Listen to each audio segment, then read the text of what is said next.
Hi, I'm Dr. Ken Rictor. Today's Curbside Consult addresses a question I hear constantly. If my injury healed, why do I still have pain?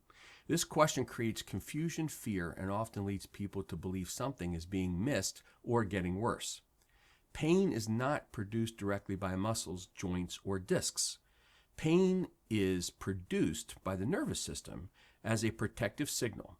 So when an injury occurs, the nervous system turns up sensitivity to protect the area, and that's appropriate in the short term. But sometimes, even after tissues heal, the nervous system stays on high alert, and this is called pain sensitization.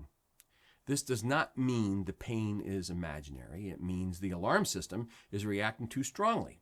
Now, there's several factors that reinforce this sensitivity: poor sleep, stress, fear of movement, guarding and avoidance, and repeated flare-ups. This is why imaging and tests often don't explain persistent pain.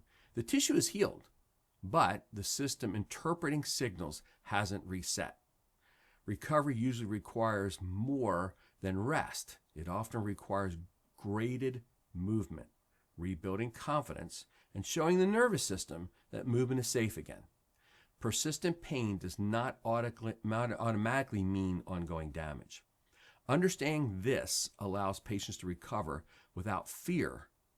So for more clear, practical medical guidance, subscribe to Curbside Consult with Dr. Ken Rictor and click the bell for notifications. Thank you.